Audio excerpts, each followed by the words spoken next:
하나님이 보내시는 악한 영이라는 표현은 성경을 읽는 많은 사람들에게 혼란과 질문을 불러일으키는 주제입니다.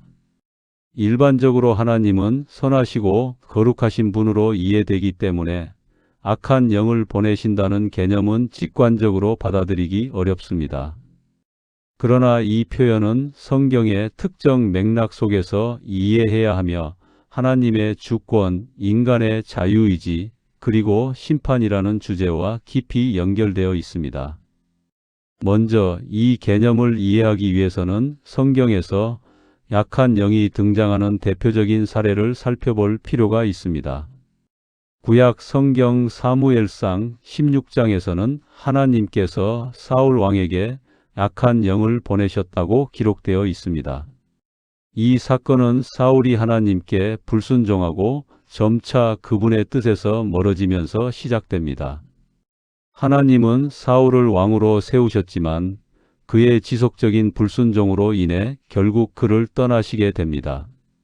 그 결과로 사울은 내적으로 불안과 혼란, 두려움에 시달리게 되는데 이것이 악한 영의 역사로 표현됩니다. 여기서 중요한 점은 하나님이 악의 근원이 아니라는 것입니다. 성경 전체의 흐름 속에서 하나님은 선의 근원이시며 악은 하나님을 떠난 상태에서 발생합니다. 따라서 하나님이 악한 영을 보낸다는 표현은 하나님이 직접 악을 창조하거나 조장한다기보다는 인간이 하나님과의 관계를 거부했을 때 그 결과로 나타나는 상태를 설명하는 방식으로 이해할 수 있습니다. 다시 말해 하나님이 보호를 거두실 때 인간은 자연스럽게 혼란과 어둠 속에 놓이게 되며 이것이 악한 영의 역사로 묘사되는 것입니다. 또한 이 표현은 하나님의 주권을 강조하는 문학적, 신학적 표현이기도 합니다. 고대 히브리적 사고에서는 모든 일이 궁극적으로 하나님의 통치 아래 있다고 보았습니다. 따라서 인간에게 일어나는 고통이나 혼란조차도 하나님의 허용과 주권 안에서 이해되었습니다. 이는 하나님이 악을 기뻐하신다는 의미가 아니라 세상의 모든 일이 하나님의 통제 밖에서 일어나는 것이 아니라는 믿음을 반영합니다. 이와 관련하여 하나님의 심판이라는 개념도 중요합니다. 성경에서 하나님은 때때로 인간의 죄에 대해 심판하시는 분으로 나타나십니다. 이 심판은 단순한 처벌이 아니라 인간이 선택한 길의 결과를 그대로 경험하도록 허용하는 것입니다. 예를 들어 사람이 지속적으로 진리를 거부하고 거짓을 선택할 때 하나님은 그 선택을 그대로 두심으로써 그 사람이 더욱 깊은 혼란에 빠지게 하실 수 있습니다. 이것은 강제적인 악의 주입이 아니라 인간의 선택에 대한 결과적 심판입니다. 신약 성경에서도 비슷한 개념을 찾을 수 있습니다. 사도 바울은 어떤 사람들이 진리를 거부할 때 하나님께서 그들을 그들의 욕심대로 내버려 두신다고 표현합니다. 이는 하나님이 직접 악을 주입하신다기보다는 인간이 선택한 방향대로 가도록 허용하신다는 의미입니다. 이러한 맥락에서 보면 악한 영을 보내신다는 표현은 하나님의 적극적인 악의 행위라기보다 인간의 죄에 대한 결과적이고 주권적인 허용으로 이해할 수 있습니다.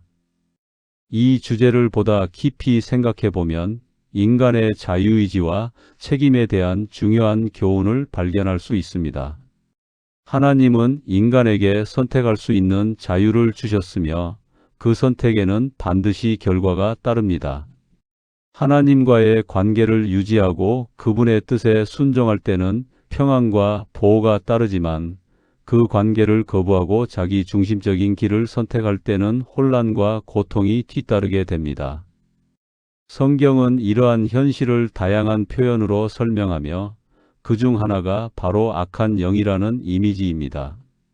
또한 이 개념은 하나님과의 관계가 얼마나 중요한지를 강조합니다. 사울의 사례에서 보듯이 하나님이 함께 하실 때는 안정과 인도하심이 있었지만 하나님이 떠나셨을 때 그는 극심한 내적 고통을 경험하게 됩니다. 이는 단순한 심리적 상태를 넘어서 영적인 상태의 변화를 보여주는 것입니다. 즉 하나님과의 관계는 인간 존재의 중심이며 그 관계가 깨질 때 인간은 근본적인 불안과 혼란을 겪게 됩니다.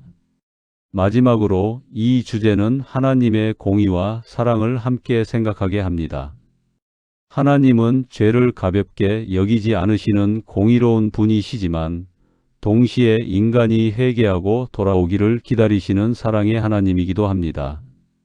사울과 달리 다윗은 죄를 범했음에도 불구하고 하나님께 회개하며 돌아왔고 그 결과 하나님과의 관계를 회복할 수 있었습니다. 이는 하나님의 심판이 궁극적인 목적이 아니라 인간을 회복시키기 위한 과정일 수 있음을 보여줍니다. 결론적으로 하나님이 보내시는 악한 영이라는 표현은 하나님이 악을 창조하거나 기뻐하신다는 의미가 아니라 인간의 불순종과 죄에 대한 결과적 상태와 하나님의 주권적 허용을 나타내는 신학적 표현입니다. 이를 통해 우리는 하나님의 거룩함과 공의, 그리고 인간의 책임과 선택의 중요성을 동시에 깨닫게 됩니다.